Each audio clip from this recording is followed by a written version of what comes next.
Okay, We're on. all right, well, Brian, you want to start? Yeah. Good afternoon, everyone. We do have some folks that were not able to attend this evening. Dr. Desmore has a family commitment. I did not hear from Barb, so she may show up in a bit, and Teresa Bowen also is not able to be here this evening, and I think Mr. Gigwood has a 5:45 time commitment. No, I haven't. I'm good now. Oh, I'm okay. just gonna miss the pre-meeting. All right. Oh, yeah, Fernando's in DC. Okay, and so there are no time constraints now. No other time constraints. Okay, perfect. Melissa? We are missing Melissa Sparks and Christopher Fox. And there's no time constraints. Okay, thank you. All right, with that, we had minutes from last week. Of course, the minutes are live, but if you need to review, got a chance to review, and we need to approve those minutes from 2 weeks ago. So does anybody have any corrections or deletions? Lois? I have a question. Yeah? Go ahead. Okay, since I wasn't here at the last time, I just had a question about where it says phase 2 will take 18 months. Can I get a little clarity on that? What we're talking about? What's Article talking about? The compensation. Yeah, I think that was a question that we brought up about, I think, we talked a little bit about compression, and then we talked about some differentiation that would occur within the pay grades, and then, the process that would take to make sure we got everything that we needed in order to be able to apply that to each one of the pay grades. And there is a longer process that is much more involved, which I think we can talk about a little bit more when we get some feedback as far as, okay, so what do we need in order to make sure we look at all the job descriptions, make sure they're accurate, and then look at the individuals within those job descriptions to determine really, relatively speaking, when it comes to experience, what experience do they bring to the table in that specific job description if we're going to actually differentiate them. So that's a little bit longer process, and so, I think when we talk about the interest of compression, that is amongst, all of our interests to do that. Just really having a conversation about how long will that really take. Okay, all right. Anybody else? Need any clarifications or corrections, deletions? I don't see any hands, so may we approve the minutes, please, from our last meeting? I need to see thumbs. Thank you. All right, minutes are approved, and we talked about several different things our last meeting. We talked about Article 5. We had a presentation by Amy on the compensation piece. And Ron, I think we are discussing some 5, cleanup on 5, or? We don't know how 5, yeah, right. I do have, we talked about Article 5, and we fixed the one piece and came to consensus on the field trip language. And from the beginning, we presented some interest that we have of just making sure that our employees understand, and including in our contract language, what the district policies have been and the practices that we've had along the way.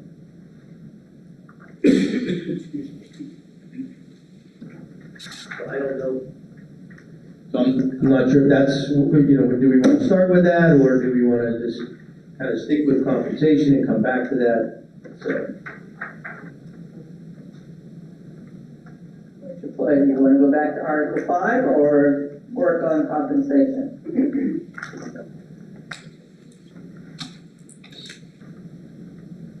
I'm kind of leaning towards compensation because I know it's going to be a little bit more in-depth and more time consuming. Okay. All right. And we did have a presentation from Amy, and everybody got a copy of it as well. The slide presentation she had. So with that, we left it that, you needed more time to come up with, possible options for the compensation. And we want to go from there.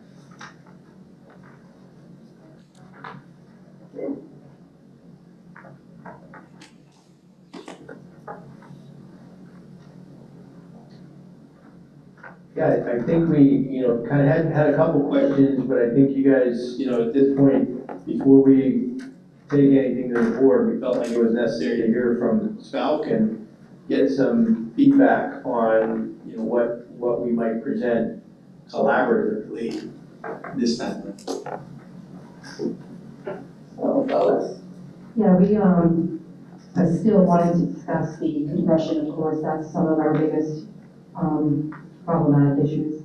And also, how do we get our veteran folks to really start to move up that salary schedule? Yep. I think is really what I'm gonna do. Did you have some specific questions, or can we, how do we want to approach this? Charlie? Did we get the actual, I just got lost in thought, sorry. Do we have a budget yet? Did we get the number? Okay. No, we haven't approached them until we went through this process. So once we had some conversations about that, then I think it would, at that point, be appropriate to go ask for, I don't know if you want to call it a budget authority, whatever that might be based on these conversations. Okay, let me reword that, I mean, from Tallahassee. Oh, Do we know what the budget is? there is not good news from Tallahassee. I just had a conversation with our government relations folks. We know that they suspended, hearings at this point because they're so far apart that they are not planning on coming back until after their recess, which could be May 15th or whatever that could be. I So haven't heard that yet. that is where they're at right now. So all hearings have been suspended. Everybody's been kind of sent home. I just heard today that none of them want to come back till after graduations are over and those kinds of things. So we could possibly be looking into June before we have any before they even get back together. So not good news. I don't think it's any secret though that, in talking to our government relations folks, and if you read anything that's out there from some of the economists that they brought in, that the next, they're not predicting anything good economy-wise for the next 2 years, beyond this year. And so, the outlook, it kind of reminds me of, unfortunately, it kind of reminds me of 2008. It's kind of where we were at this point, and the effects of that over 2008, 2009, and even going into 2010 those were not fun times, to have to deal with the budget.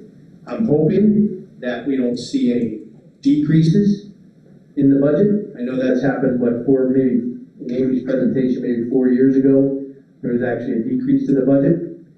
So again, I think it's important to note, and why when Amy gave her presentation on the fund balance, and that's really what we're talking about. So whatever we decide budget-wise moving forward will eventually go into reducing the fund balance. And so one of the things I think it's important to consider is that this is going to be the case over the next 3 years where we're not going to receive increases. We have to be mindful of, if we want a budget next year, we have to be careful what we do with the budget this year.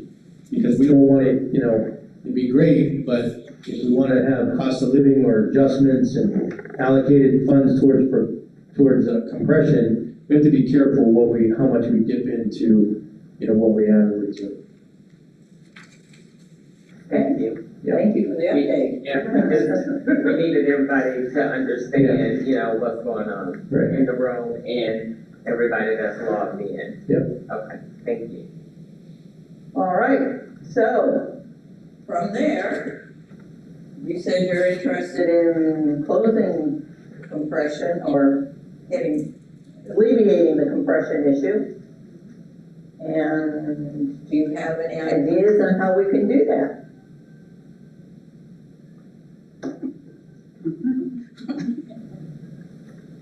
Other than Joking, joking, Matt, show us the money, we can tell you. So let's just, can I just, for example purposes, so let's just work off of last year. So I think last year was right around 6%, which was, I think, 8.8 million, if we recall. So let's just work off of that. So let's just say we had another $8.8 million to apply to compensation for SPALC. So we have pay grades, and within those pay grades, we didn't really do a lot to address compression.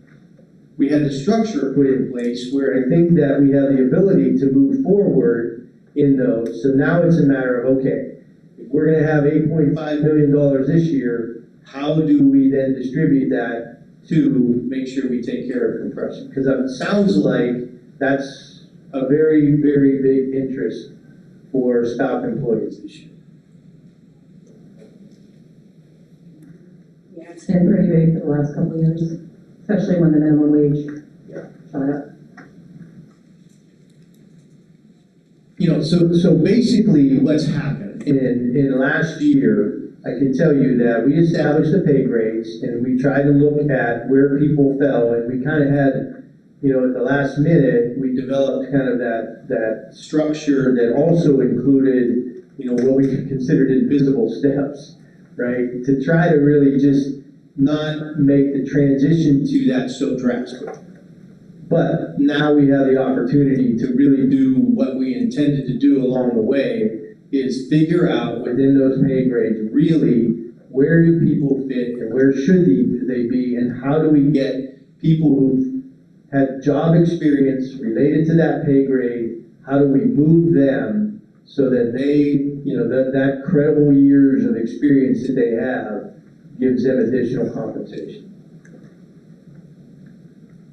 And just to clarify for those that may be listening, you're talking about not just how long they've been in the district, but how long they've held that. And I'll give an example, and I wish Chris was here. Chris may have been an electrician, for 10 years. And there may be another person who is also an electrician, but maybe was, in some other capacity, as,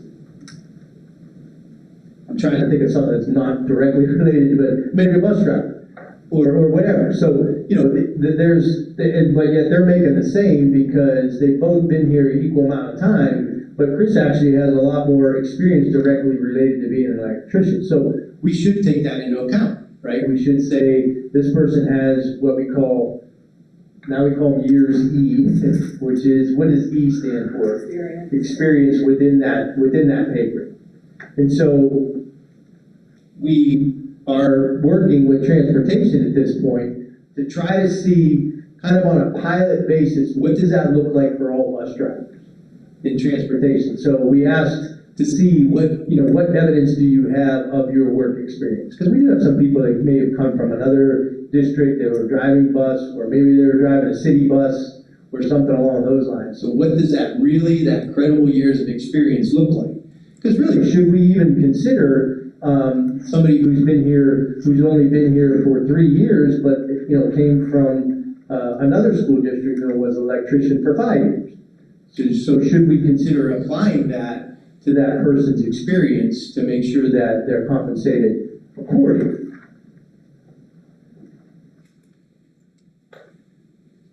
Okay. What do you think? So one of the things that partially what we would like to do is, when we're going to move people within the pay grades, we really need to know accurately, and it's somewhat of a problem with our system, meaning PeopleSoft, doesn't necessarily give us that information. So we're gonna have to ask our employees to supply us sometimes with accurate and up-to-date information. We don't know what new credentials people have. It's not listed in PeopleSoft unless they actually applied for it. Maybe somebody does have, maybe an electrician got some new kind of certification that they went and took classes for that we don't know anything about. So we want to make sure we have as much information with folks as we can. So let me ask you this. What would you see as maybe some objections if somebody said, hey, we need to see your resume? Laura, you had the mic, did you want to say something? I'm sorry, Laura, I didn't see you. Did you ever? I hope I didn't talk right over you. No, I want to answer your question. Okay. When I came here over 12 years ago and started as a bookkeeper, I came from Raleigh, I was a bookkeeper 7.5 years. Yeah. But the district gives you 3 steps, 3 years to bring in with you. So Yeah. they do that now.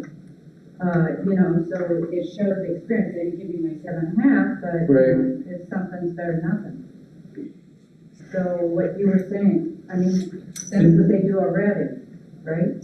Well, I think in the Or are they past, gonna change this now? well, in the past, it was, it has to have 3 problems, No, we got 2. In the. Oh, yeah, Yeah, turn on. In the past, external experience was capped at 3 years. So if you had somebody coming in with 20 years of experience as a bookkeeper, you can only come in with 3 years. And there's nowhere that currently documents, well, you really had 20, but we only gave you credit for 3. New employees coming in now since November, we have been documenting how many years of experience they have based on the resume they provided at application. But their pay is being capped at, we call it the observable range. So, for example, if we have someone coming in with 11 years of experience as a bookkeeper, we then look at current employees who have, and all we have to go by are 11 years with the district, because that's the only numbers we have. So we don't pay the external person coming in more than the internal people. So even new people coming in are still really kind of capped at what former employees are bringing in. So if that makes sense. Yeah. But at least we're keeping the data for these new people coming in, so we know how many years of experience they're coming in with. Okay. Anything else, Laura? Okay. So on your question, so when I started 12 years, you guys should have my resume that shows that service, right? Or is that something we don't have? Thanks, Candace. They're there in Laserfish, but the complexity of digging through that, trying to find it for everyone, and then they're so old, so again, like Ron was saying, if people have gotten new certifications or new degrees, it wouldn't be there. So, and then they wouldn't have any of the current experience on there as well. Okay, Ron, or Arlene, you wanted to say something? You get your stuff? Yes, ma'am. Here, can I give my vote? I'll put it on the other wrist. So I wanted to ask, so does that mean the district is gonna go back and is everybody gonna start doing resumes? Because the presentation is doing it. So is everybody eventually gonna do a resume? I think we would like to see, what our employees are all bringing to the table. I think that's something that would behoove everybody to have updated and accurate information on all of our employees. Again, we have to figure out within that it'd be nice to see what that range should actually look like. You know what I mean? Like if we were to have all that information, say, let's just say we wanted to reward our employees based on the credible experience they had to make sure that they were made whole and put where they should be. that would give us an idea of how long is it gonna take for us to get to. I remember Chris last year having that conversation is, how do we get to the midpoint? How do we get to the midpoint? I think we can't do those things until we get that system in place to be able to do that. I mean, we put the structure of the pay grades in place, and we just kind of dumped everybody into them based on where they were without any real, effort into the compression piece. And so now, I think that's in everybody's interest to really take a look at that. We just have to have some open and honest conversations about what's it gonna take to do that. I mean, that's what we really wanna do. I mean, because there are gonna be people who then, if we do that, and there was a budget, and it was, like last year, it was 6%, then obviously not everybody's getting 6%, right? Because we're addressing that, and maybe within those pay grades, somebody would get 2%, but somebody might get 8% because of we're really trying to make sure they're accurately compensated for, what the skills that they bring to the table. Yes. I think this might answer your question previously. So you talked about the resumes that went out, and because I gave you a few phone calls. Yeah. Folks were really confused. I don't know if it was the messaging. I didn't really see the message, like Right. how they were, and Jared, this may be a question for you, but we had a lot of phone calls and folks that were worried that they had to reapply for the job. Yeah. Or, I talked to you about the language Yep. barrier that we have, and I was kind of thrown off. I didn't know it was coming out, so I felt like, what is this? So Marilee's knows, because I was blown up Right. too, so. Well, I think maybe, after these conversations, we can come up with a joint communication that says, the bargaining teams, in order to do this, and again, the interest that we've identified as the most critical in this negotiations is addressing compression. And we're going to use this information, not that you have to reapply, there's nothing gonna be negatively impacted. Nobody's gonna receive less because they turned in a resume. And that would be part of the conversation. You're still gonna get a raise at some point. It's not going to negatively affect you by turning in a resume that gives you, really what you've earned and what we need to see, what you've done throughout the years. I think the communication, there was a lot of Yep. folks that were really confused last week, so, or the week prior to that. Okay? Jared, I know you guys have been involved, I don't mean to put you on the spot. Okay. Sorry, but just did you get any feedback from the employees, because you're kind of like the pilot, if you will? Yes. And I can forward you all the court code. Yeah, it was a little rough. Because there was a lot of confusion. So when we first sent the message out, there were people, well, first of all, they didn't read the message and just see we get a resume, and they were concerned that, well, I've been working here 20 years. You should know my experience. I'm like, well, listen, it's phase 2 of the salary study. This is what we need from everyone. And I can forward you the email that I sent out. I've sent out several of them, to keep everybody abreast of what information is needed. But it's all in all, we've got 95% of them in, so it's amazing. So that 5 we're chasing down this week, but we're getting them. So yes. Nothing going. Oh, yeah, but it's a process. But once you communicate and they email, you just respond back to them, and they'll get them back to you.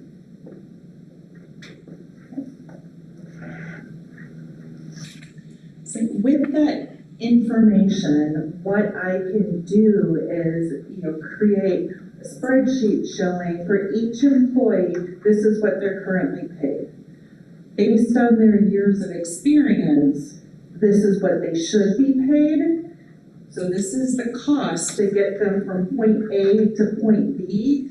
So if we said the total cost to get every single SPALC member up to where they should be based on their actual experience is, I don't know, let's say it's $16 million, but we have 8.8 million. Then we know that we have some kind of a formula to work out and how we get them to that first step. We have 50%, do we just give everybody 50% of what they, where they should be? do we, do the brackets of years of experience and percentages based on that? But it gives us that end goal post that we're aiming for. So without the data, we don't really know exactly what our end goal is.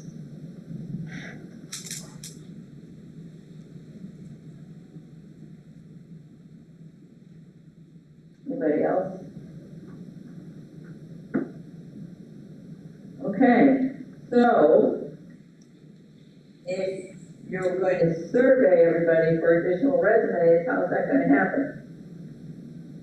Well, I think after tonight, we can kind of, probably by the end of this week, work on a joint communication that we can get out with explaining, what we've determined tonight and the direction that we're going in, and probably, we'll put some deadline on it, and hopefully, let all of our supervisors know that they're gonna have to help, and they may have to chase some folks around, but, if the communication is joint, and we've decided this is what we need in order to get people where they should be, as Kirsten said, that maybe that would help ease some concerns.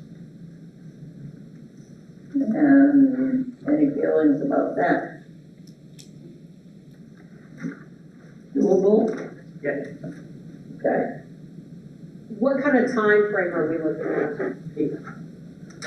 Well, I think that's gonna depend. Again, that's not to say that, if we understand the system and the process, and now we know, like, let's just say we have decided that the $8.5 million, will be applied, and we have to determine, okay, so do we want to say, for example, if we were to present some options today, I'd say, okay, we're gonna present the cost of living adjustments so we make sure everybody at least sees a raise, and make that be like 2.5% of that. And so the additional then 4 or 3.5% would go towards, this whole process of compression. So I don't think we need to be bogged down with that, but we know that would give us till the time that we need to get that in place. Which may be a little bit difficult for some people to understand, because I know we like to walk away from the table knowing exactly what we're gonna make next year.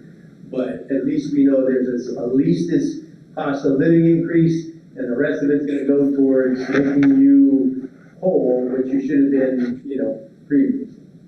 I think also providing a time frame for when they need to present their resumes, and also for our SPALC employees, maybe offer assistance with that. Yeah, and Kirsten did that actually. She sent out, I think you guys sent out some templates to help. Yeah, okay. Go ahead. Yeah, so I was gonna say, if anybody needs any help, just go see Sharon. They can get you guys down through there, pretty quickly. Yeah, we made the process very simple. So my secretary went through and pre-filled the resumes, putting out the job description. All they literally had to do was go in and put their names, any extra certifications, and their years of service working here. That we made it very simple. Went through every position that we had in transportation. And so we try to make it as easy as possible. I think for our custodial staff who are non-English speaking, They should. I think for our custodial staff who are non-English speaking, that having something for them, especially a translator, would be important. Yeah. And our cafe workers. They can we forward you what we did, so you can kind of see the template? That'd be great. Maybe to the whole group. Okay. Yeah, but it's got sent it to Amy. Yeah, send it to Amy and she can link it to everybody. So basically, what you're saying is doing it in English and Spanish? Can you make that in the room? See, I do think that we're gonna accommodate one language, we just have to make sure that if Yeah. there's multiple languages, we get to that. Haitian Creole, Portuguese. That'll be after we double verification. Moving forward. You better get that 5% done really fast. They don't have the original.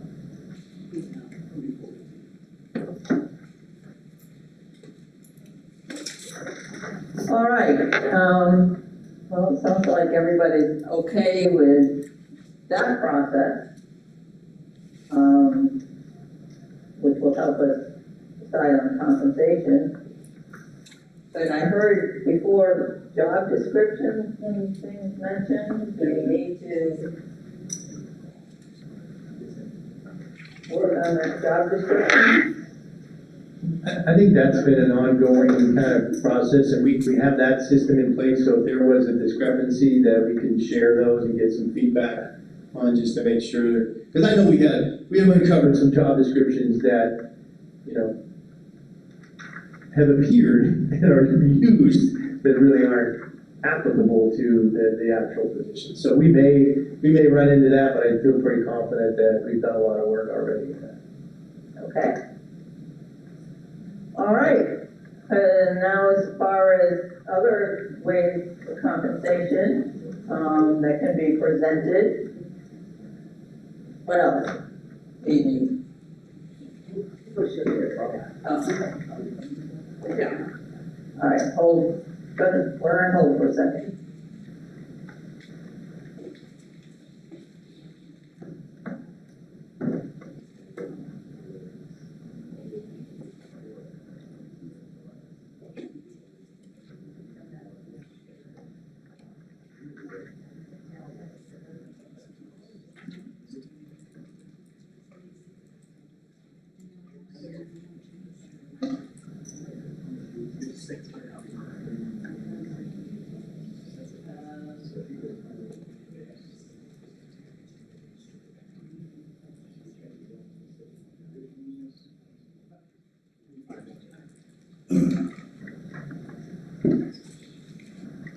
Do you want me to show you the template?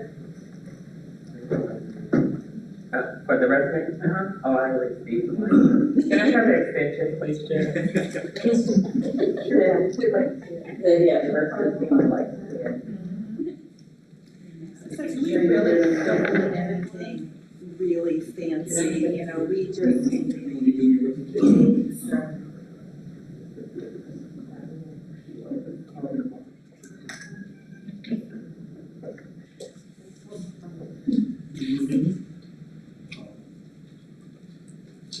All right, well, So here's an example of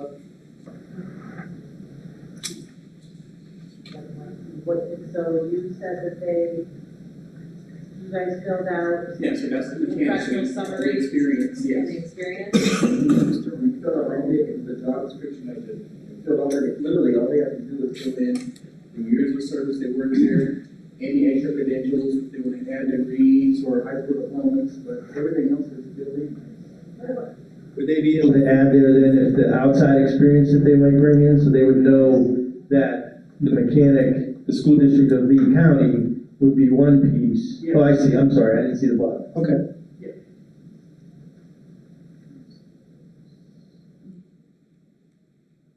And it's fillable when you send it, so. Okay, did somebody have a question, Lois? I did. So is it safe to say this is probably not even gonna hit this round? Like, have all these resumes ready before we need to ratify? I mean, our time's really cut short. Yeah, we were able, well, again, I think we were able to do some pretty good work in gathering some of those things, but I don't know, you have to tell me and give me feedback here. Like I was saying that, you know, we can come back and say, okay, you know, it's, again, I'm just using this hypothetically, we have $8 million. And the discussion would be, okay, we are going to say that we need, you know, whatever that 8 million would be addressed towards cost of living adjustments. And what does that look like in that structure? And then the rest of this would give us some time to say, we are going to apply this to the compression piece once that work is done. We can get that done before the next fiscal year. But it's a matter of, you know, what can you bring to the table then if that's the case? I don't know what you have to give me the feedback on that. That would be something you'd have to have some consideration for. You know, will the membership understand that, you know, that there's a specific dollar amount that's going to go to additional increases beyond what the cost of living adjustment is? gonna say, if, the sooner I can get the resumes, I feel like my team can calculate the years of experience, and then I can turn that into calculations and formulas fairly quickly. It's just getting the resumes, so the sooner we can get that, we'll prioritize it. Okay, any other questions? Arlene? Yeah, I know Ron said that he did not want to put a timeline on it, and thank you. Jared, how long did you give transportation? How many days? They are not. And see, yeah, I don't see us getting it done. You know, not the resume piece for the sake of, raises for this year. That's a lot. I don't know that we had the same approach to, Yeah, no, that was just the time that I gave. We Right. shortened. We literally received, because Friday was the deadline. We received majority of Friday. So when I pushed it back, we would have gotten it sooner, because, a lot of them came, but majority literally were turned in Friday and this morning. So that's when we got majority. Give them like a week or two, they can do it. I feel like we could say, if we get the communication out by Friday, we could try to get this information back within 2 weeks. I mean, it really shouldn't take 2 weeks, to put that stuff down on paper, especially if some of it's filled out. Okay, so let me tell you, the feedback that we received. Okay. I think it's too soon. Because first of all, it's gonna take them a week or two for the shock to wear off, right? Because when you put it out there, people are gonna be in shock. I was even in shock. I said, what do you mean? I've been in the district for 34 years. What resume? People are gonna be in shock. People their schedules are full. It's the end of the year. And we all know all of our work increased, right? During the end of the year. It's a lot. So yeah, I don't see it being done. And I thought the goal was to ratify before, we get out of school, and now you're adding something. We're adding something else to it, so. Again, this is just our conversation, that is very open, so, I mean, if we want to address our most critical need, it's gonna take some time, you know what I mean, it really is, and so, we're all ears, Yeah. just to say, And I say what do you want, and how do you want to approach that? Yeah. I say we should not rush it, because, transportation had a whole meltdown. Now you're talking about the whole district. Yeah, so we're gonna get it, you know what I'm saying? And I mean, even the month, I do know a person, one of Jared's senior drivers, have not turned in his survey yet. I'm just saying, people are, it's just a lot of stuff that's going on. But I think too, is now that word is out and people have the understanding. I think now that word is out and people have the understanding, I think it will be a better approach, not to discredit it all, because you're right, they were in critical condition when we told them. There was some resuscitation. But if you send out something corresponding beforehand with the understanding that they know what's coming, that kind of gives you the time to prepare. And, to not freak out. Like, listen, before you freak out, check your email. Like, literally the template is there. If you don't understand, we had every secretary and supervisor available. Everybody assessed. And, for the size of our department, I think it was pretty good, that we had a lot of feedback, and even though they nothing but first, but we did get majority of them back. So I'm very grateful that they did do it. All right, anybody else? Trying to sit on this one. Don't sit on it, say it. Come on, Patricia. You know I gotta give you one down, right? Sure. Okay, I heard what Jared said, and I totally agree.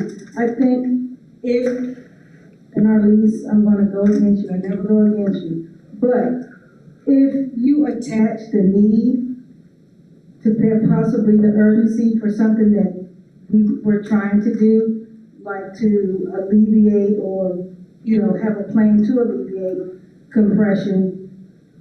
I don't know. I mean, I think it's gonna be a push, especially with the instructional support staff. It's a lot of them. So, I don't know, I'm on the fence with this one. Wanting to move forward, but I understand, definitely the pushback of it's too much. It is, it's gonna be too much before the end of just wanted that to be known, but I do agree with Jared, because transportation is the first or second job class? Largest. The largest. I would think so. Transportation has to be Transportation is the largest, and then, maintenance gotta be. and then the instructional, and then instructional support, so, I don't know. Okay, Cheryl was next. See the light coming down there with. I don't know where the light was going. I think I agree with Patrice. It's Patrice, right? Yes. I think I agree with Patrice. The why is gonna be very, very important. When people understand the why, they're more apt to do things quicker. That's number one. And then the second thing was, I have a second thing, I swear I did. Maybe it'll come to me. But that why piece is gonna be very, very important, because the sooner they have that information. The second part, now I do remember, is making sure we had Jared overseeing what happened through transportation. It's gonna require all school-based administrators to really understand, and each director that is over each division to understand what that impact is as well. That way it's not just one person trying to do it by themselves. We've got a whole team of people that are on the same page of helping to get that done.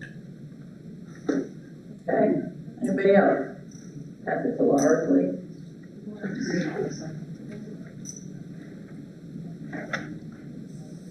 So, like at my school, our secretary, she has a file on every employee. So in that file, I'm sure she has a resume. And if there's anything added, people can add to it. Correct? And that would be great, if we could, help, I don't know when the last time I pulled a resume out was, that it might be the same for a lot of people, but if we have some on file that we can say, here's what we have on file. Make the adjustments that we need and resubmit it. That might be helpful. All right. Lois?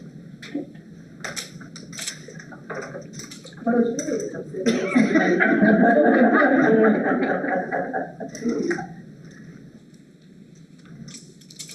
wheels are turning. I was thinking about trees being instructional support, and I also see another instructional support lady sitting down here. She's a former teacher who came in to be instructional support, so what does that look like as far as experience? Is that something that's even considered? We have a lot of those folks that have left teaching in.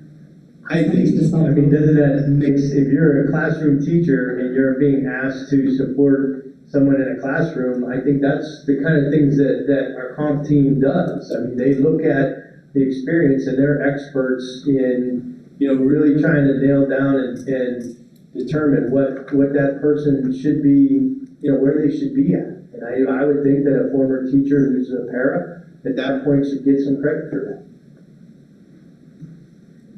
All right, Arlene? So I have a question. So say if, Patrice, where is Patrice? When she came in, she had 10 years, but they gave her 3, right? So are you gonna look back at those 7 years? I think we should. I think we should look back at those 7 years. And again, we may not get Patrice to 13 years that she has in, but we need to move her in that direction, and she maybe should move a little farther than somebody who only came in with 3 years of experience at that point. Okay, so when you look at transportation, tell me, like, for example, what are you gonna look at? Because transportation is more than just their driving record, right? they're caring for ESE students and all of that. So I know years ago in transportation, if you had experience like in daycares and all that, that experience kind of came over there with you also, but then they stopped. So I want to know, when you're talking about transportation, are you talking about just years of driving, or are you talking about probably driving and experience with children combined? It depends on the position. Hold on a second. It's important, so let's. Yeah, and I think that's, that's what the district's task is, to figure out, okay, just like we said, a teacher makes sense, that a teacher being a para should take that. If you're, I'm gonna speak out of turn here, so you just nudge me. If, you're an you're driving ESC bus, but you have experience working with children with special needs, there's a connection there that we should be taking a look at. If you are a bus driver and you have some CDL experience, that's a different type of experience, but it's still relatable to that.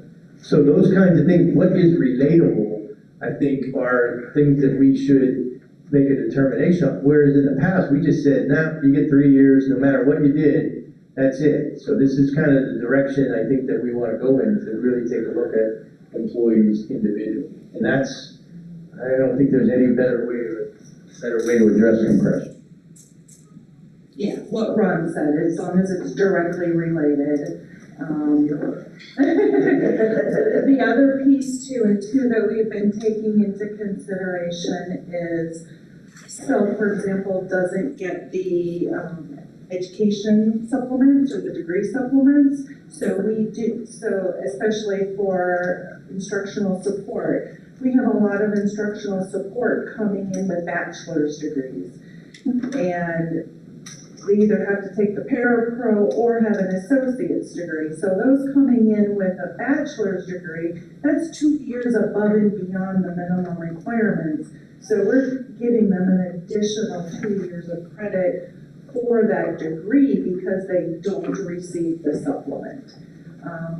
For instructional support, we consider pretty much any kind of degree as relatable because, you're teaching kids, you're in college, you've got this. If it was for a technical support position, we would be looking for, associates or a bachelor's degree in one of the computer sciences related to the job. We wouldn't give technical support any education credit for a degree in biology because it's not related to what they're doing. But so because you don't get the instructional supplements, that's where, or the degree supplements, that we're also giving credit for that. Okay, any other questions? Clarifications needed?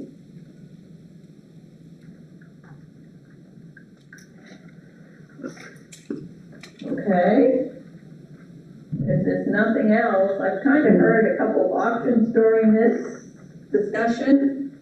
I've heard one option to get started as soon as possible, sending out this notification and asking for people's resumes, updated resumes, I should say. And I've heard that this is too much of a crunch and we need to wait. Was that wait until next fiscal year and next round of negotiations, or Arlene? Well, I'll number, so I'm gonna be a team player, I'm gonna take this one for the team. We can, whenever Rob wants to get together with us, everybody here is confident that we can get it back in time enough to ratify before school is out. I want y'all to remember that, ratify. Well, I don't know if we're gonna get there. We need to, I said it. there's a few more steps before that. But anyway, I mean, everyone here, pretty much confident that it can get done, so I'm good with that. Okay, Lois? I know Stacia brought this up earlier with custodians, but we know that a lot of them work in the evenings. So I just worry about those group of people that, really who's there for them in the evenings. I know we have a lot of school-based employees, but I think, food service and blurb and custodial and all that message has to come out to their supervisors too, that they need to assist, talk to their people about, do they understand what they're being asked to do? Do they need any assistance? And that's gotta be systemic throughout the district they just say no way.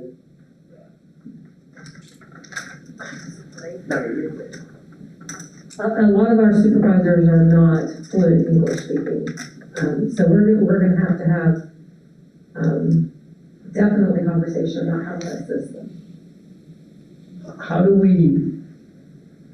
I'm just curious, in your building, how do you get that information to a nighttime custodian that maybe there's a change in the schedule or something coming up that they need to be aware of? How do you communicate? A lot of Google Translate. A what? A lot of Google Translate. Oh, There's also the language line. Yes.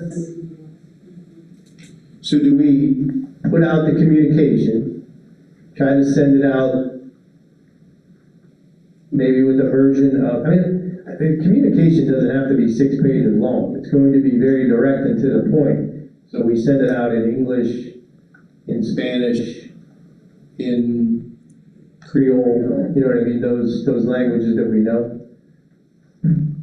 We just need to be very careful that we don't write anybody off, is what I'm trying to say. Gotcha.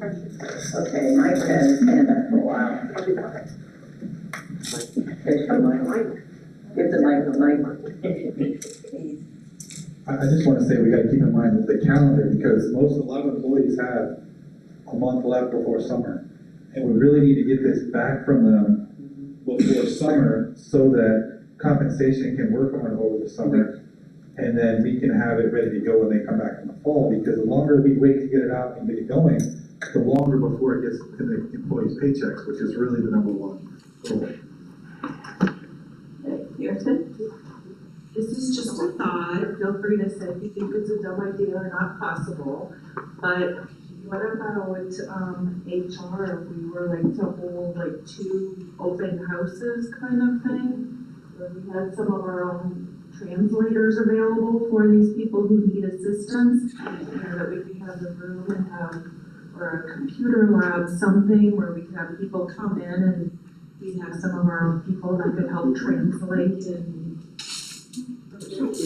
So we can measure, we can kind of measure, if we send out the communication, like you did, and you do 95% responded, and we know that, let's say we get 80% response. So now we have to figure out how to target the other 20% directly, and then that might be a solution to that, we send out an invitation for somebody to come out, maybe we do a video, whatever way possible that we can extend that. But I think if I guess maybe one of the options is we try to get this communication out by the end of this week. And then we put a deadline 2 weeks from whatever, this Friday, to have those done. And we'll be able to kind of see along the way where we're at. We may get them all on that last Friday, like you said, but and then we get back together and we say, okay, we have 80% response. What do we do now? If we're all in agreement that we're okay with this process of gathering the resumes and getting them the compensation, and that's gonna be the direction to address compression, then we can kind of monitor along the way and see what adjustments we have to make.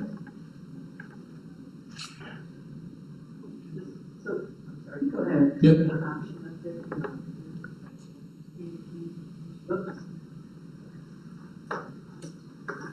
All right, there is an option 1 up there. Create a joint communication by 5/2/25, which is this Friday, to seek resumes with a deadline of 2 weeks, which would be 5/16/25.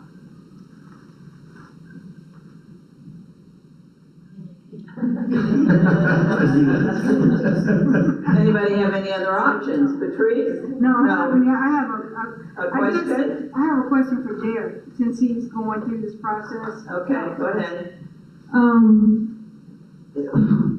Did the resumes, were they uploaded to a portal, or were they just given to the different supervisors or administrative assistants? So they actually brought them back to the administrative assistants or their supervisor. We have a Google file where we share and we upload them by alphabet into the file that Chris is going to get later this week. Yeah. So they can either email it back or bring it, either one. Okay. Either way. Okay, thank you. You're welcome. So that means, that. I'm just thinking about the logistics, of how this, So in your communication, do you have something that, so they don't get all frazzled, that it's, because this is important, after hearing about transportation, then they're not losing their job, they're not reapplying for their job, this is just they have for file. I think Ron and Lois and Arlise were gonna work on that so that they got communication sent out there. You need a resume, try to get you some more money. Good point.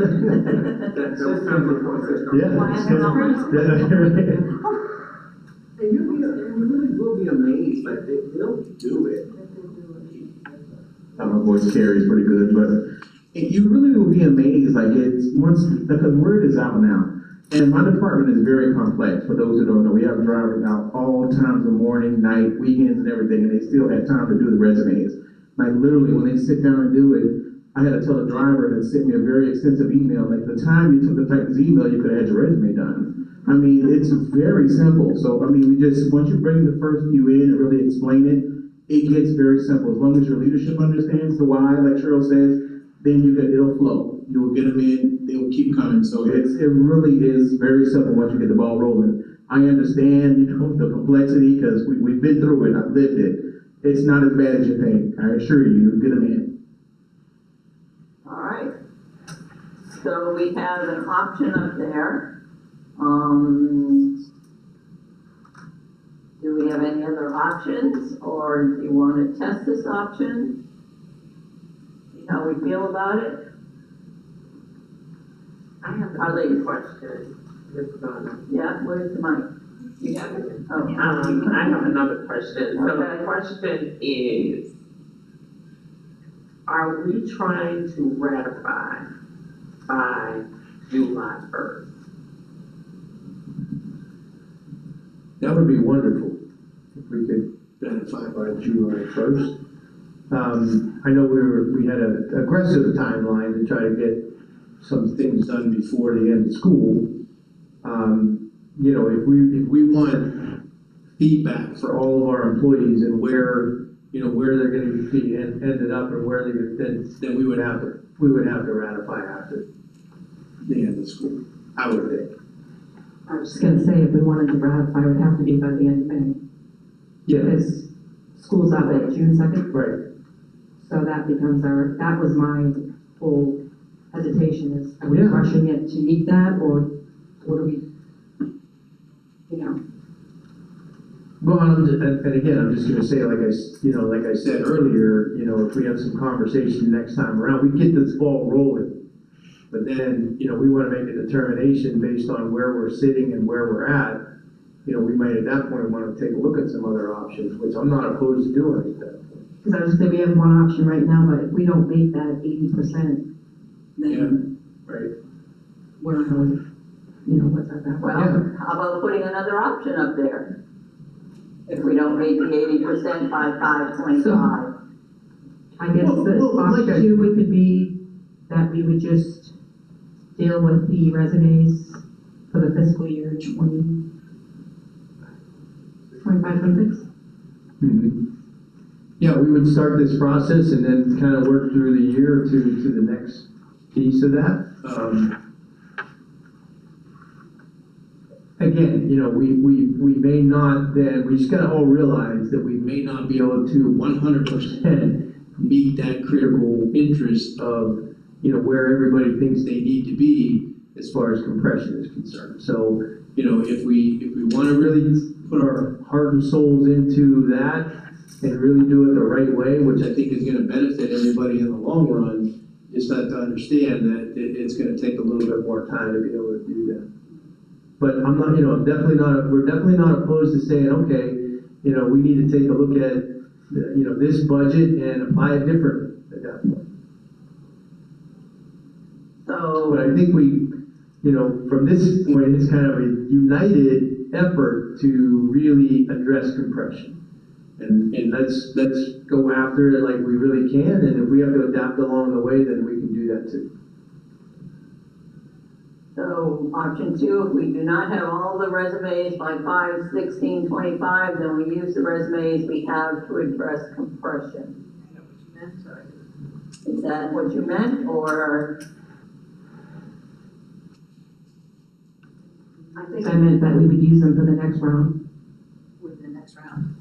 Yeah, and bargaining, like And a next year. bargaining session for next year. FY 27. That's 26, 27. Yes.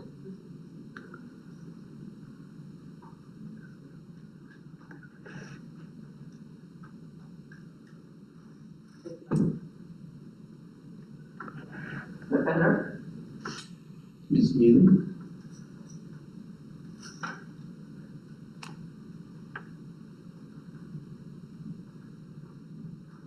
So then a wondering that I have is, could we consider only using the experience that we have within the district for for this year, and then any additional years would come with a resume that following FY 27? And I don't know if that's even doable, but is that something we could consider? That would be an option. That's something you can start now.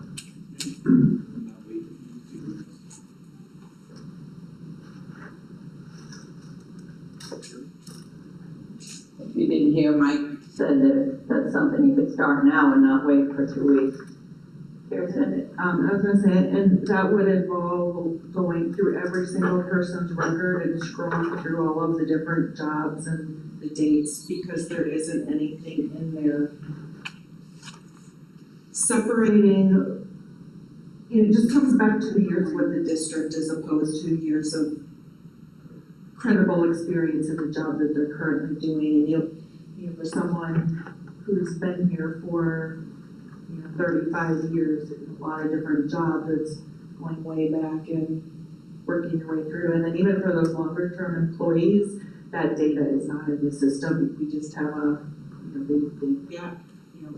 they were here for those dates, but not, so I think if we got the majority of them, and if we had to for some of them, it's easier to manually dig through the records and the files for 100 people than it is for 4,000 people. Okay.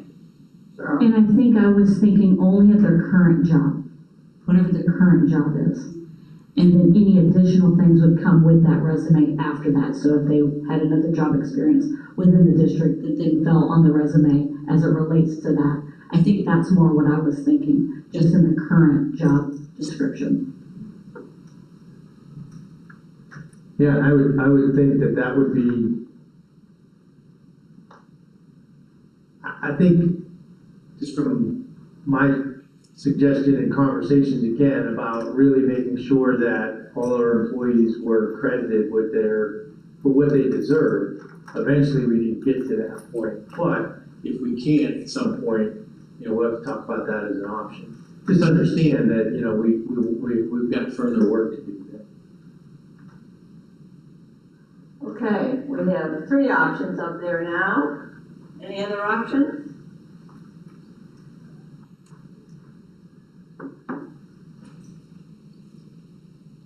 All right, anybody want to do a straw design or present an option for us to test? Remember, straw designs can be a combination of options.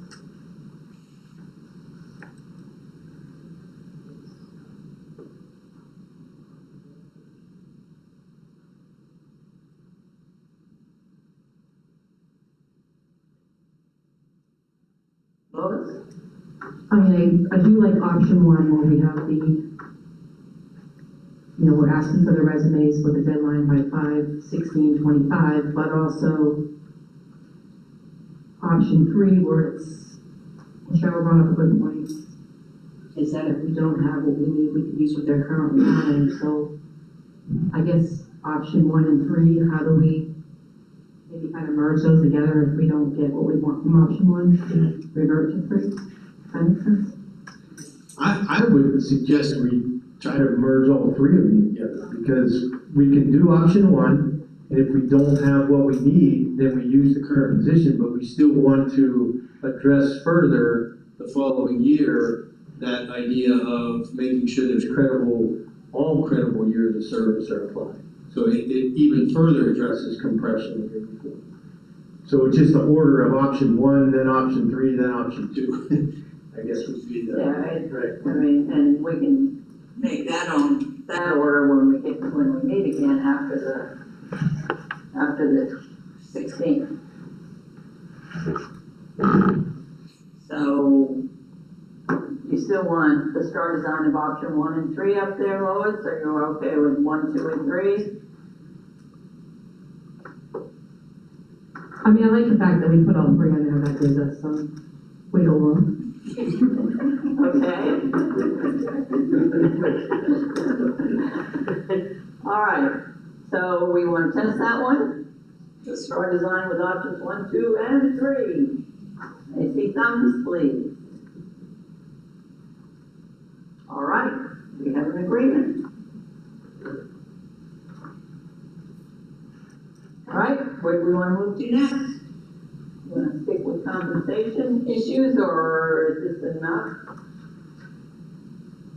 I don't know that we can do more with compensation at this point then. Probably not till we get the results Right. back from that. Right. And we have nothing from the legislature or. All right, so you want to go back to Article 5? I'm fine with that. If you want to take a look at Article 5 again and go back to some of the origin, or the original interest, I should say.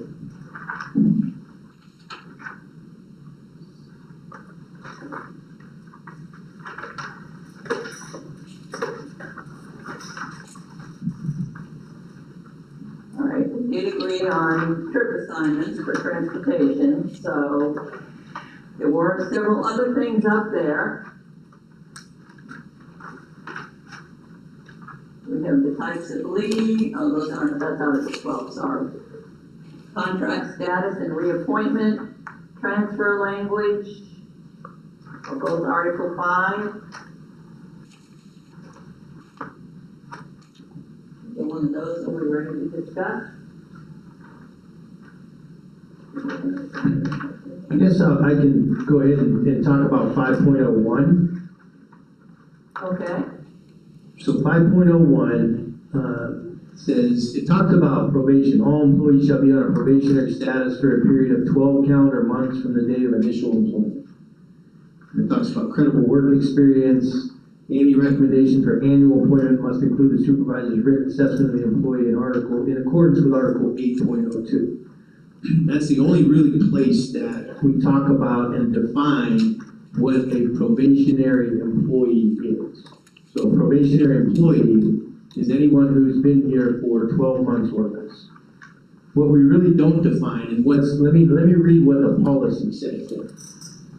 The policy is probationary employees may be dismissed without cause or may resign without the resignation constituting a breach of contract. Employees with an annual contract may be suspended or dismissed at any time during the term of the contract for just cause as defined by state law. So that's what the policy says. So what the TALC contract says is basically they've included that type of language so that employees understand what it means when you're a probationary employee. In policy and in practice, we've been doing that. But I just felt like that should be in the contract so that people understand. What policy number is I'll have to get that for you. It's in our board policy.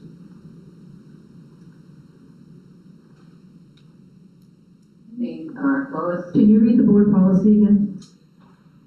The one that I'm referring to that exists in our contract is actually in the 3000s, it's 3128, but we've applied that across the board. It says probationary employees may be dismissed without cause or may resign without their resignation constituting a breach of contract. And again, that's according to the statute, that when you are on probation, for that 12-month period, that's what that means. And we've had that numerous times.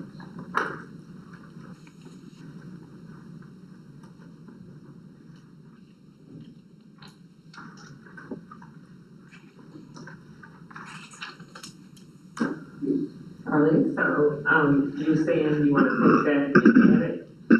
I don't know, I think it's very clearly defined in the town contract, where somebody who picks up the contract and understands that. Like, hey, I'm a probationary employee. All right, well, what does that mean? It means I'm basically, on a 12-month interview. You know what I mean? Like, I need to be, like, this is my job and these are my responsibilities, and understand that, the supervisor in the district can make a decision on your reappointment status at any point during that time. Whether we agree with it or not, or we like that language is not the issue here. I think it's just important for them to really understand what that means to be probationary. I totally agree. And Amy just added the health language up there so you can.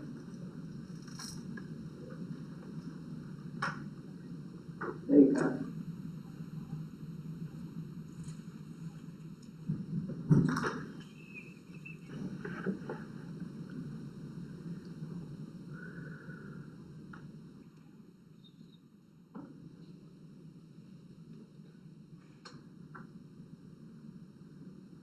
Yeah, and obviously we wouldn't need the instructional personnel language. 'Cause it's Yeah. different. Sorry. Yep. There we go. Just have to do a little wordsmithing, right? That's okay.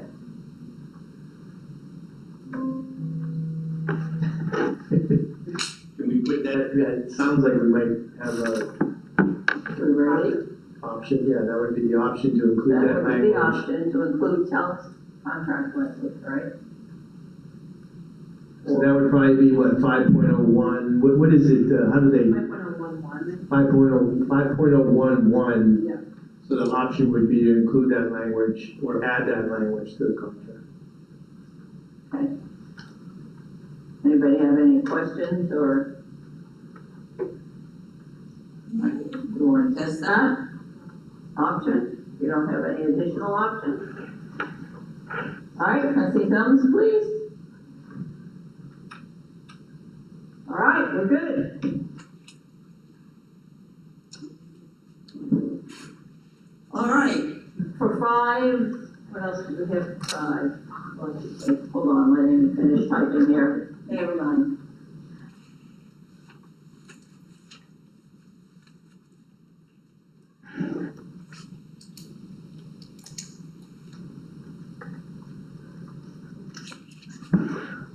There's my mouse.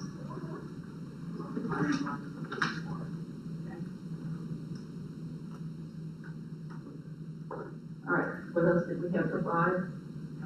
We got 5.01, take one other thing. Transfer. Thank you. Yeah, the other issue that I think we need to address in the contract is the idea of surplus. Again, we have policy and we have practice and we have it in other places. It is mentioned, it's actually mentioned in the contract, but only in one place. And it's only mentioned under involuntary transfer. And so I think it is helpful for our administration to understand what the surplus policy is by way of the contract, because it's not in there. It is for talc, as I said. So when we do have these budgets and somebody is, we have a budget cut, and specifically then somebody gets placed on the surplus list, then we can use the same language which is in the talc contract. And that would be what I would kind of propose as an option. So the first option would be ask for volunteers. So, if we have 5 paras and we have to reduce by 1. Does somebody really want to go? Do they see another place that they didn't want to be on the surplus list, so they would have a right to be transferred to another position. The second thing then, and again, within that surplus, we have to consider the certification areas too, make sure that the job description. So, and we've done some adjusting to be able to do that. Then I believe that the second issue then is by seniority. Where am I missing?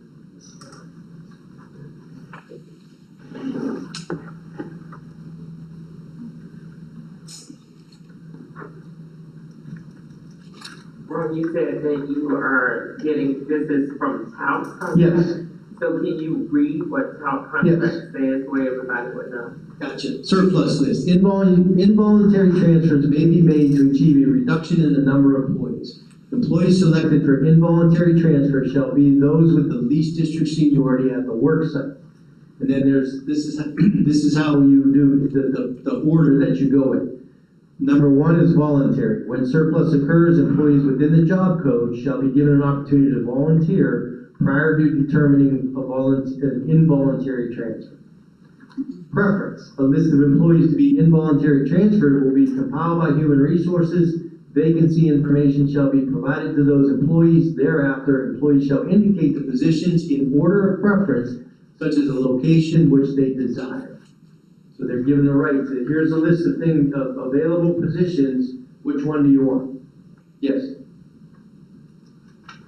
So are they gonna take those people in consideration? And the reason why I asked that, because I think last week, kind of dealing with, well, not last week, but a few weeks back, we had a meeting and we were dealing with employees and that they are applying for jobs and they're not really getting those jobs. So we just want to know, are you really going to have the preference? No, I think this is why this language is necessary, because it is, there's a difference between, like, I'm at a job and there's a chance I could be surplus, so, I know some administrators let their employees know and then they go apply for other positions because they may be surplus at some point.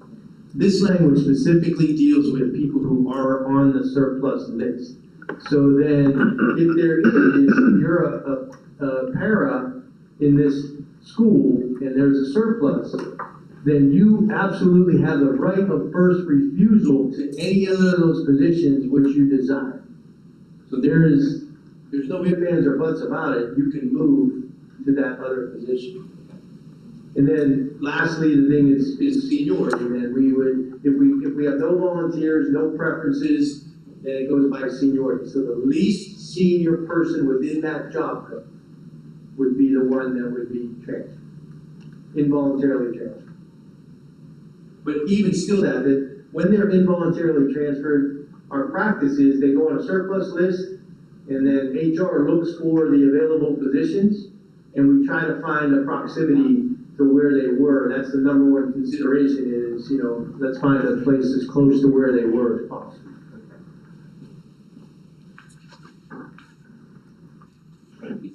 You're welcome. Any other questions or clarifications needed on that language from the telecontract?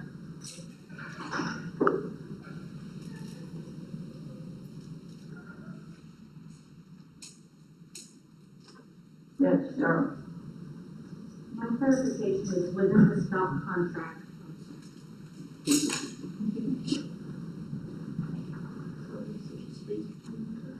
So if I'm looking at it under 5.03, I think it's letter F, process, there's voluntary, and then I think the only piece of that that's missing would be that second piece, which is the seniority piece. Is that an accurate statement? And then it would follow preference, seniority, job classification after that? Is it really just the one piece that's missing? In the SPALC contract. What page are you on? 18. I don't know, it's on the website, I was looking up through the. 18. If you scroll to 5.03 and go to letter number 2 and go to F. process. My wondering is that the process that we're looking at? I just need to visually see it.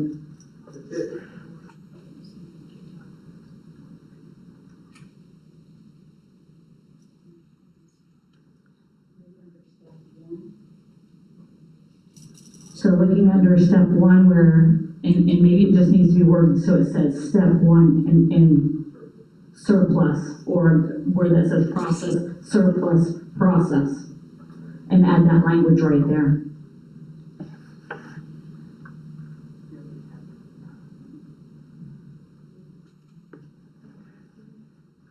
Yeah, I think that's fine.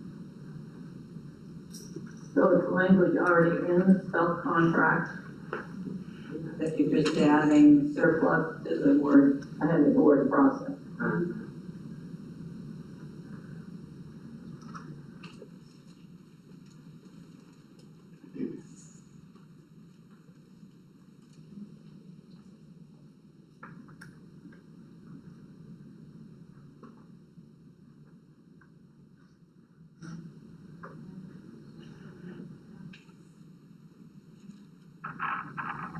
So you might just read that.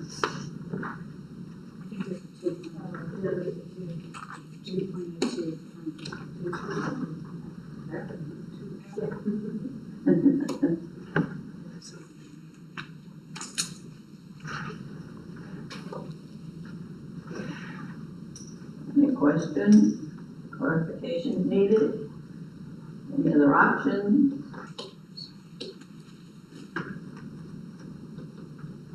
Want to test it?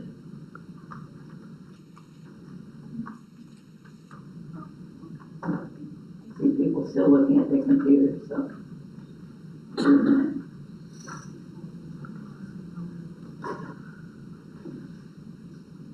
Adding that one word, address the issue.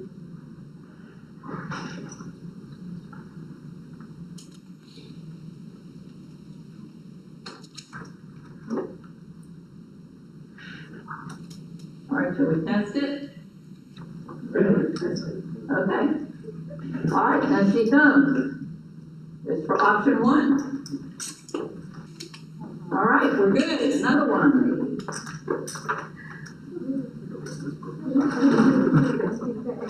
We need to get an X-ray machine. That's my signature. I think, that was all that was listed in our first session for Article 5. So the next article was Article 12. That's correct. I don't know that we. I don't know if we're ready for that, that's bereavement leave and. You're ready? I think we requested David for that, right? For the, I know, Amy's not here, but I'll send that over to you. You requested the data on how many people. I don't know that we ever truly gave you our options. I mean, I know they're gonna make what Talc is doing. Okay, You can yes. either write them, give them to you now to add to the. Yeah, that's fine. All right, so you have options? For bereavement, we'll start there. For bereavement leave, Yeah. we would like up to 3 days paid bereavement leave. By employer, not out of personal sick leave from family members per incident. Okay, hold on, let's get it.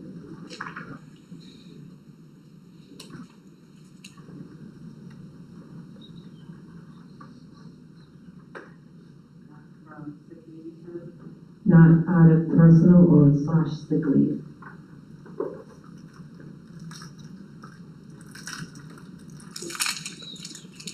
For family members per incident.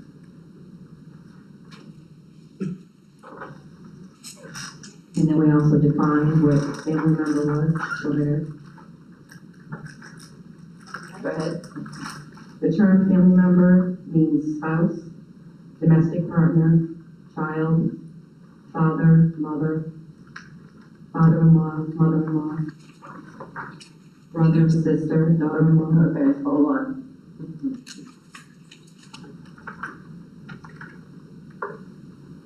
Living parent, Mother.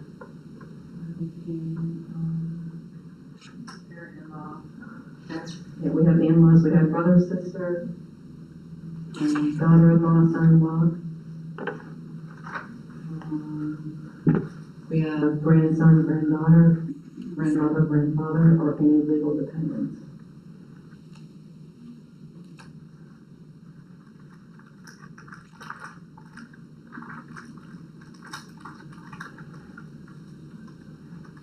I think grandson and granddaughter were in there.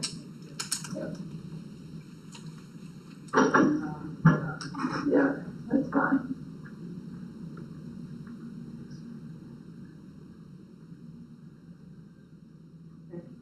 Okay, I think it's all in there, not exactly in the order you gave it to her, but it's all in there. My apologies. I'm sorry. All right, do you have another option? That's the only option I have for bereavement. Okay.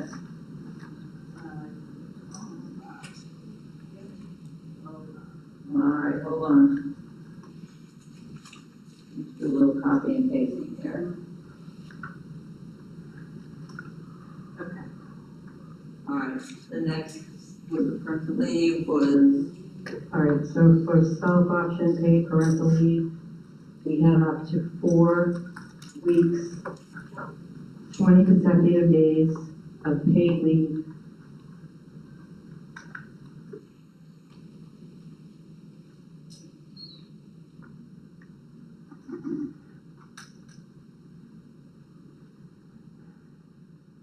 To activate instructional staff due to the birth of a child. Activate instructional staff? Oh, sorry.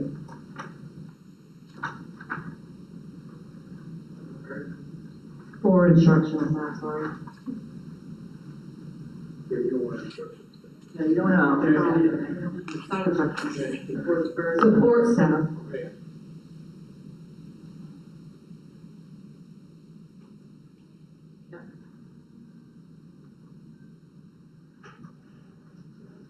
The birth of a child or placement of a child for adoption.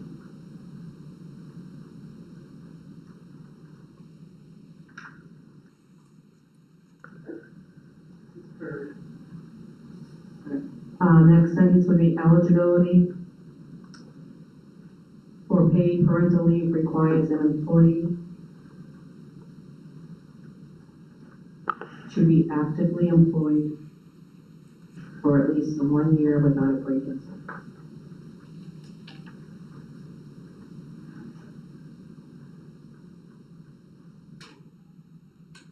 And then next sentence, paid parental leave is to be used before using any approved leave or leave without pay for parental purposes.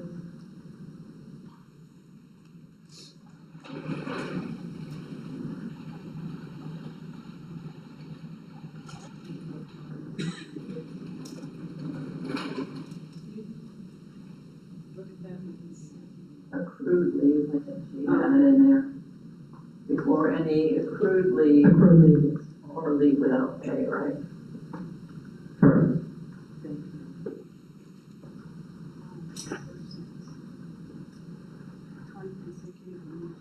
Days. Yeah.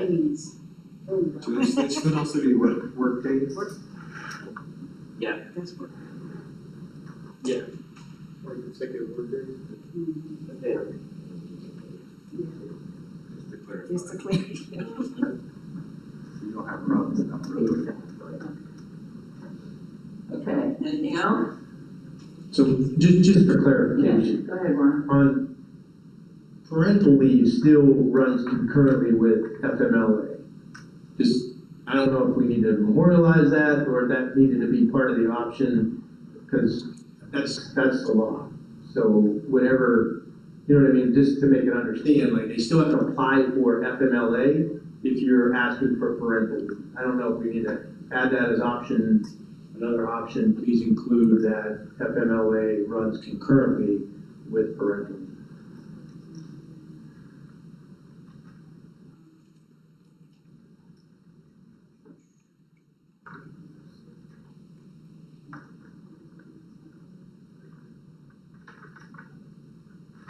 Because currently it's 12 weeks, right?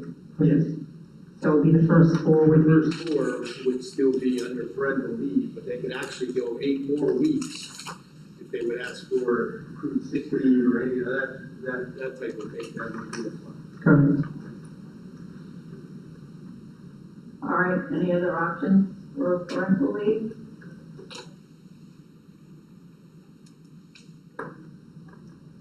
All right, do we have anything else?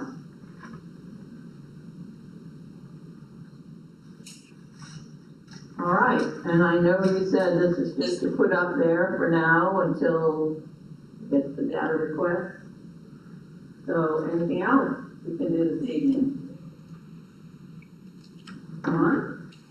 We talked about the discipline as a former kind of, what we thought it might be housekeeping, but I just want to clarify, it's not necessarily an article that we would open, but I want to hear Okay. just what that might look like.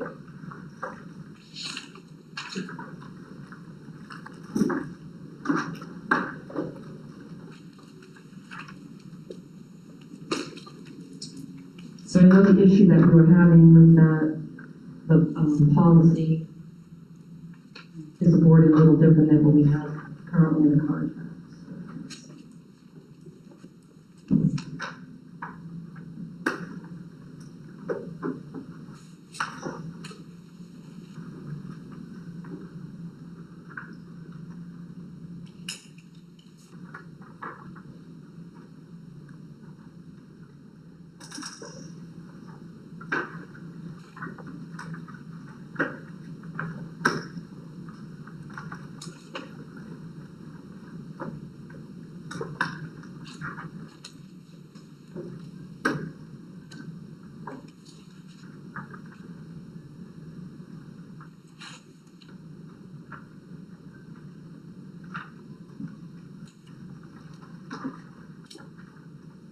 So it's currently stated that if there's discipline under 9.02 in the SPALC contract,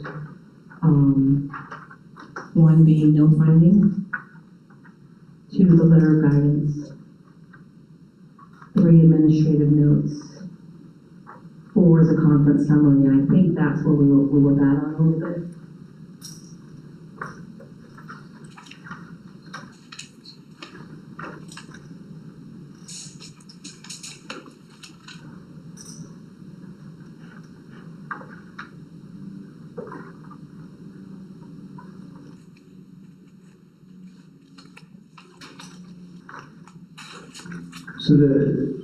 So the 4.4139.01 under staff discipline says the school board retains the right and the responsibility to manage the workforce. When the discipline of a staff member becomes necessary, such action shall be in proportion to the employee's offense or misconduct, consistent with appropriate procedural and substantive due process, state law, and the specific provisions of the appropriate collective bargaining agreement. So it refers to the collective bargaining agreement, but then the superintendent will use a progressive discipline process with a graduated range of structured corrective actions.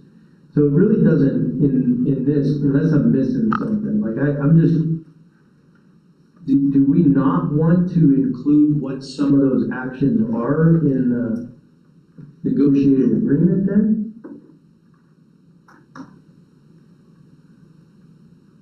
I think it's just,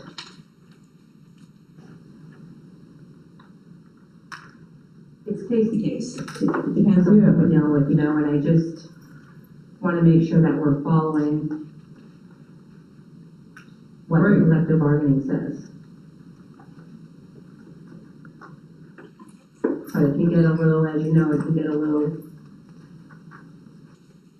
not so black and white depending on each individual. Right.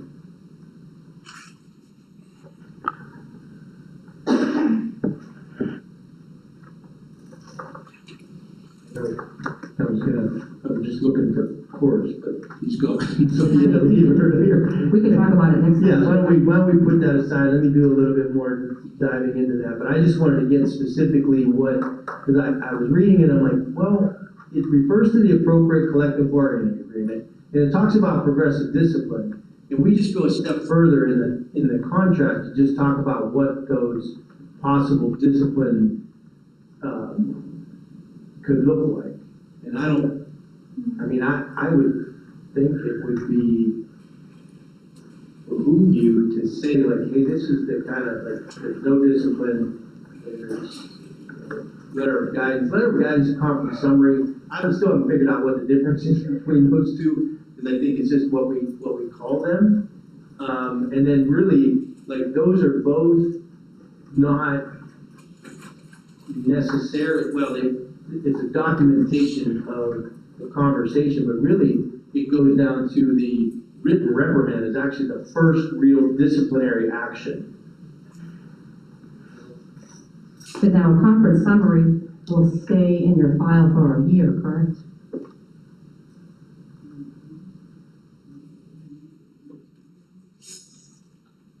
I was just gonna clarify, the letter of guidance is not disciplinary, but the conference summary is disciplinary in Letter of nature. guidance is first, then conference summary, but only stays in for a little while. It stays in. I think it is only for the school year, I don't actually see that written in here. I think that's the current practice. I don't believe that's in writing though. I don't believe that's in writing. No. Probably should be in writing. Yeah, I was just gonna say the same thing, fix that part of writing. I mean, that's the current, anytime we have current practice, I feel like we should memorialize those things. They should be somewhere written that that's the way we do things. I believe so, because that's again why I wanted to make sure our employees understand what that means. We can still revisit that next time if you need further clarification. Okay, anything else on the discipline issue? Other than we'll wait till we meet next time and time to digest. So do we have anything else this evening?